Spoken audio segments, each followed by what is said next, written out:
Hi, this is Richard Campbell from DotNetRocks. I'm here at Build in Anaheim, California. It's towards the end of day 2 of Build, and I have a plethora, a collage of French Canadians. Welcome, guys. And I see you all have your tablets. Very nice, very shiny. Why don't I let you introduce yourselves, talk to the folks a little bit about what you do.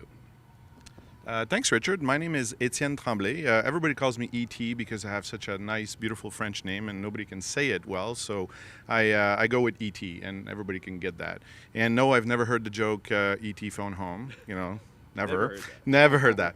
So I work for Fujitsu Canada. Actually, I'm the associate director of the Microsoft practice in Montreal, and I kind of look at all the new directions of Microsoft, where they're going and everything, and that's why Build was really important and where things were going. I also run part of the .NET user group with those two guys. I'm an expert in ALM, and I'm an ALM MVP, so a lot of the stuff that's happening here with the Team Foundation Server and all those things are really dear to my heart, and I want to see what's going to happen with that, so we can talk about a little bit later. Awesome. Guy. Wow, you did that in just less than 1 minute. It's amazing. Wow, exceptional. My name is Guy Barrette, Guy. I'm from Montreal. I'm the local regional director over there. What else? I'm a Azure MVP since the beginning of middle of this year. I've been running the local user group for 15 years, the last 15 years, if you... Getting old. Yeah, the gray hair is coming out a little bit. What else? I'm a self-employed solution architect, so I consult medium to large companies, helping them with their .NET projects and so on. So that's about it. Awesome. Sir? Laurent. Hi, Richard. So my name is Laurent Duveau. I'm originally from France, and now I live in Montreal, Quebec. And I'm a Silverlight MVP and also a regional director as well for Montreal. Very new regional director. New one! Yes, the new and the old one. And I own a software developer company, which is called Run at Server, so in Montreal. And we specialize in web application with Microsoft technologies, so ASP.NET, and now a lot of Silverlight and WPF and Touch application. Take that back. Well, guys, I want to talk a little bit about your impressions of Build, and I got to think, Etienne, in the ALM space, the hosted TFS had to have jumped out for you. Absolutely, Richard. Apart from the tablet that we got, which was really exciting, I think we're going to be able to do a lot of new stuff with that. But yeah, the hosted TFS is something that they've been kind of throwing around for quite a bit, and I was privy to a lot of what was happening in there as well. And I think it's going to help a lot of the small companies, a small group of developers, maybe 5, 10 developers, because the whole installing, and that's what I do on a daily basis. I kind of install TFS, train teams on how to use it properly and all that. And it is always a concern of people, like how we're going to install that, how we're going to scale, how we're going to get it all proper.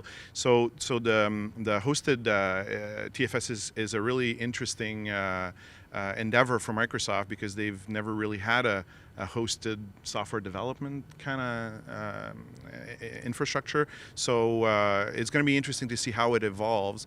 I know the big push for them going to that is because they're going to be able to update this every 6 months, where the product is like we all know, it takes 2 to 3 years sometimes to push a new version of the product. So they'll be able to experiment and put some new features very rapidly in there. So and I like the fact that Microsoft's giving 5,000 attendees, hey, you got an account now on TFS Azure, and everybody I think was excited about that. So that's good.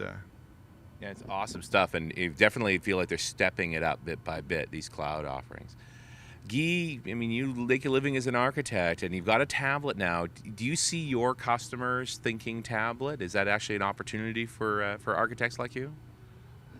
Yes, because some of my clients, they are looking forward to building some kinds of UI for not the premium users, the first user of the systems, but maybe people in the field, non-technical people, let's say, just wanting to browse either messages or specific information. So I see the Metro UI a great way of simplifying basically the information and having a great way to present it. So that's the Metro UI. That's my number one feature. Like you said, I'm an architect. I'm not a design guy, and I see the Metro UI, and it's flabbergasting. It's so simple. It's clean. It's Fast and simple.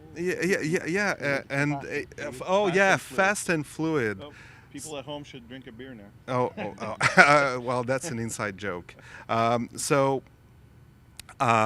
so simple and so fluid, that's my number one feature that I like here at Build. And interestingly, I work many years for a web agency, and we build apps, web apps for companies or customers in the retail business, and we needed to make these web apps really shine, really pretty, and I'm used to 1 pixel to the left, 1 pixel to the right, and in the Windows world we're not accustomed to that, and I see that's one maybe good opportunities for designers who wants to learn the Metro UI, and because we'll need good designers helping us in our development teams building these great UI in the Metro style.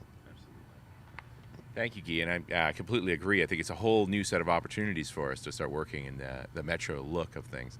Now, Laurent, I feel like you've got the biggest challenge. You've been working in WPF and Silverlight, and I know there's a lot of FUD coming into Build around where the thing's at. Tell me how you felt now that you've seen the keynotes and what's really happening with Silverlight and WPF.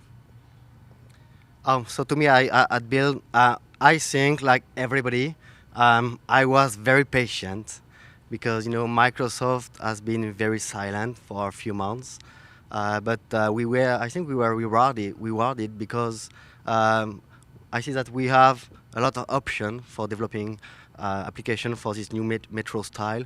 So we have this new option of HTML5 and JavaScript, but we also have XAML with C# or VB. So I'm very happy with that because I'm a Silverlight guy, and I can reuse all my skills to build application that will run on Windows 8. And I'm very happy because my company is based on this kind of rich experience with Silverlight and WPF. So I see that we can continue to do that and deliver rich experience for Windows 8 because XAML is still here, and as I said, C# and VB as well. So it's awesome, a good job. I'm very happy to see that. Good option for everybody. Thanks, Laurent. I'm glad it's all worked out. We had the great infrastructure diagram showing how all those pieces fit together, and it's great to see it all there. And I noticed you guys have these great covers too. Mm-hmm. So you show that off for folks.